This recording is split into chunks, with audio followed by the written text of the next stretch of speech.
Kasi hindi lahat ng babae or karamihan ng babae hindi komportable na pinipilit sila. Ang tawag doon, hey, what's up guys? It's your boy, Suplado Moto. Okay, for today's vlog, let's talk about don't be pushy. Meron ka bang tinetext ngayon na babae na hindi nagre-reply? Meron ka bang dinadeskartehan na hindi nagre-reciprocate? Or hindi ka pinapansin? Meron ka bang babaeng kinakausap pero ini-snap ka? Bro, don't be a fucking pushy. Hindi gusto ng babae na masyado kang pushy or mapilit. Why? Kasi nga they don't feel anything from you. Ibig sabihin, hindi mo na i-stimulate yung emotions nila. Okay, paano nga ba ma-stimulate yung emotions nila? If I want to create attraction. Sinabi ko na to sa mga ibang videos ko. Ito lagi mong tatandaan. Pag may nakita kayo sa babae, you just smile. Hey, hi. Diba? So 3-second rule, yung mga sinabi ko sa ibang videos ko, 3-second rule, dapat lapitan mo na kagad siya. Regardless kung ano man ang lumabas sa bibig mo. Pero syempre, wag mo naman bastusin. Takinang yan. Yari tayo dyan. So dapat at least matanong mo siya ng kahit anong question na mapapasmile siya. So ito, bigyan kita ng example. So may isang babae, nakita ko yung bag niya, may parang labubo. Sabi ko, bakit ganyan? Ba't sikat yung ano na yan? Mga keychain. Keychain ba yan? May basta yung mga ganon, yung mga nila sinasabit sa bag. Labubo yan, di ba? So sabi niya, wala, cute kasi. So ang sabi ko is, talaga? So cute pala sa mga babae yan. Oo. Gusto mo ng ID ko? What? Oh my God! Oh, boom. Alam mo na. How dare you? Ha? Sabi niya, what do you mean? Sabi mo, sinasabit mo, yung mga cute yan. So gusto mo ng ID ko? Corny no? What? Sabi niya kadiri. Pero at least nakuha ko yung attention niya. So laging ang goal is to make her smile or to make her laugh. You need to break the ice. Ang importante, you make her smile. Regardless yung outcome, kung mababad trip siya or hindi. Pero most of the time, women always smile kahit corny sa ating mga lalaki. Tandaan mo yan. Kasi iba ang masculine energy ng lalaki. Lalo na pag tayo ang nag-a-approach. Kaya nga, Brad, don't be a fucking pushy. Huwag kang mag-push. Try to pull. Pull?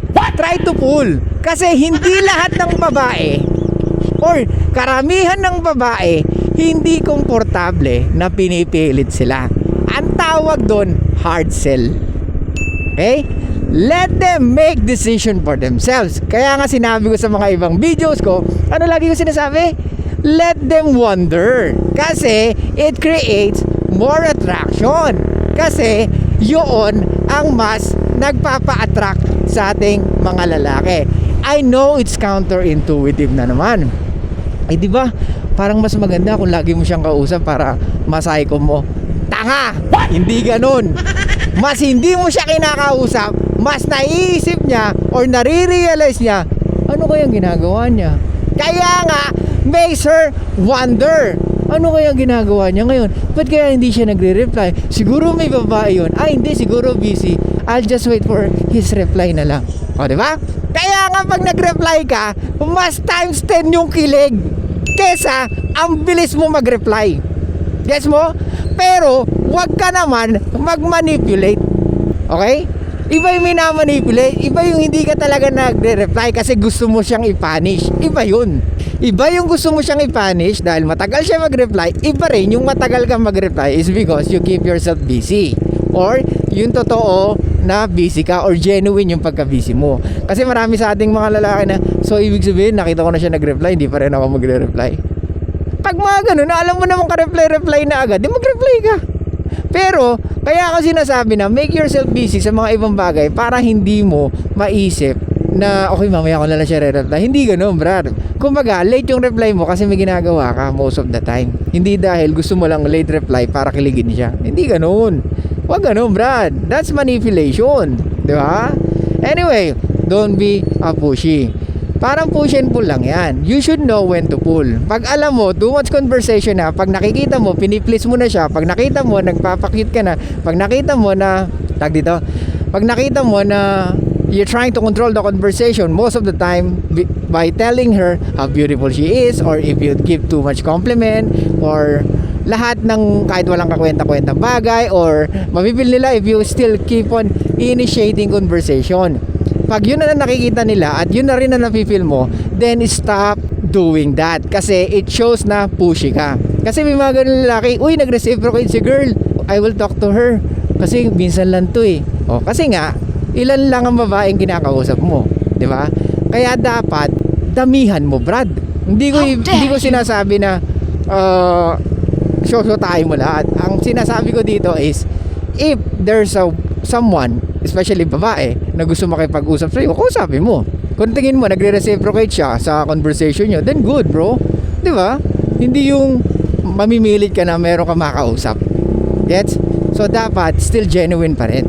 Di ba? Wag mo okay, kung nagsisimula ka, sige, kausapin mo yung mga babae na hindi ka totally attracted. Yung wala talagang dating sa'yo. Kasi kasi yun ang dapat mong gawin eh. Gets mo? Let's say she's very attractive woman. Hindi mo alam kung ano sasabihin mo eh. You want to make it perfect. Di ba? Let's be honest, guys. Ang gusto mo, maging perfect yung conversation nyo kasi nga ang ganda niya. Gusto ko meron tong susunod na conversation. Gusto ko mapahaba to hanggang sa makuha ko yung number niya. Bro, hindi ganun. Kasi pag yun ang goal mo, pag maganda yung babae, kumbaga ginagalingan mo, it ends up na you are pleasing her. Di ba? And it ends up na you are being pushy. Na ayaw mo siyang pakawalan. Na gusto mo, you still want to keep on talking to her. Hindi ganun, Brad. You should know when to pull. Ano yung sinabi ko? Kailan ka magpupull? Pag nakikita mo na nag-over-compliment ka na. Pag nakikita mo na masyado ka na nag-create ng conversation na hindi na rin sang-ayon para sa'yo. Na parang you're just creating conversation just for her to answer your question. Hindi ganun, Brad.